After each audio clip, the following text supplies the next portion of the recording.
तो क्या आपने कभी सोचा है कि हम लोग मूर्तियों की पूजा क्यों करते हैं? तो आज की इस वीडियो में समझते हैं कि क्या ऐसा कारण है कि हम लोग मूर्तियों की पूजा करते हैं। तो देखो, हम लोग मूर्ति की पूजा क्यों करते हैं, 5 बेनिफिट बताता हूँ पहले। तो जब हम लोग मूर्ति की पूजा करते हैं ना, कि तब क्या होता है, जैसे कि हम लोग मंदिर में गए, मान के चलो ये मूर्ति है, और हम 5 बेनिफिट का पहला कारण देखो, पहला समझो कि मूर्ति है, तो हम लोगों का मेंटल में सेट है कि हाँ, जा रहे हैं मंदिर, मंदिर में जाके भगवान से मिलेंगे, उनसे बहुत अपनी इच्छाएं मांगेंगे। पहला कारण तो ये हो गया कि इच्छाएं मांगेंगे, मतलब कि एक तरह से मेंटल में है कि अब हमको जाना है उस लोकेशन पे जहाँ भगवान जी रहते हैं। हम लोग का सेट है कि हाँ, मंदिर में ही मिलेंगे भगवान।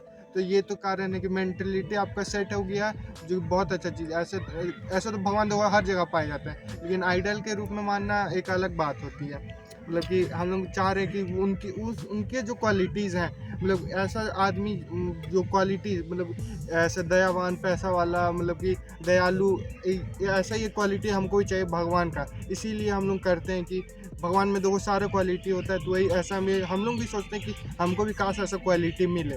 दूसरा कारण, ये जो मूर्तियाँ बनाई जाती है ना, वो कुछ स्पेसिफिक स्टोन से बनाई जाती हैं, जैसे कि जो आपको डायरेक्ट बैटरी की तरह काम करती है। एक मतलब बैटरी की तरह, ऐसा नहीं कि चार्ज हो जाता है, उससे जो रेडिएशन मिलता है ना, आपको उससे एनर्जी मिलती है। कुछ ऐसे स्टोन्स हैं, उसी से वो मूर्तियाँ बनाई जाती हैं, क्योंकि वो प्रोसेस ही ऐसा है कि वही स्टोन से बनती हैं। और कारण समझो, जैसे कि हम लोग मंदिर में गए, अब मानो कि मंदिर है, हम लोग पूजा करने गए, तो मूर्ति ही नहीं रहेगा, तो हम लोग कैसे समझेंगे कि माइंड डाइवर्ट होते रहेगा। मान के चलो मंदिर में पूजा भी कर रहे हैं, तो भगवान 11 पास करवा देना, और उधर वो सोच रहे हैं कि हाँ, वहाँ जाके खेलेंगे क्रिकेट, ऐसा मतलब कि और यहाँ पे थॉट्स होते हैं होंगे, लेकिन हम एग्जांपल के लिए बताएं कि हाँ, क्रिकेट खेलेंगे, और वहाँ पे जाके भगवान को भी बोल रहे भगवान 11 पास करवा देना, ऐसा करवा देना।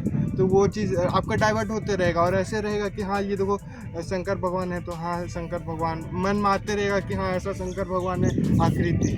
तो यही लॉजिक था। अब देखो, जो मैं बता रहा था कि ऐसा में कोई ओपिनियन नहीं था कि दो धर्मों को लड़ाओ। एक बहुत मतलब कि 1 डेढ़ महीना पहले की कहानी बता रहा हूँ। हम लोग केमिस्ट्री लैब गए थे, मैं और दूसरे धर्म का जो दोस्त है। मैं जब पेन है ना, वो नीचे गिर गया, तो हम उसको उठा के, ये रियल लाइफ स्टोरी बता रहे, पेन उठा के हम उसको प्रणाम किए। तो वो मेरा जो दोस्त था, वो दूसरे धर्म का, वो भी हमको देखा ऐसे करते, वो उसको पेन को उठाया और ऐसे चूम लिया। तो हम सोचे बताओ यार, देखो क्या मतलब कि इसका वो है, दोनों हम लोग पेन को रिस्पेक्ट दे रहे हैं, बस अलग अलग अंदाज है। मतलब दोनों रिस्पेक्ट ही दे रहे हैं पेन को, लेकिन अंदाज बस दूसरे। यही हम लोगों का है कि बस हम लोग भी भगवान को ही मार रहे, बस अलग अलग भगवान है। तो ऐसा में अब मकसद नहीं है कि लड़ाऊँ एक दूसरे को, बस एग्जाम्पल दे रहे थे कि मूर्ति की पूजा हम लोग क्यों करते हैं। तो आज की इस वीडियो में इतने ही, मिलते हैं जल्दी दूसरे वीडियो में, तब देख ले, बाय बाय।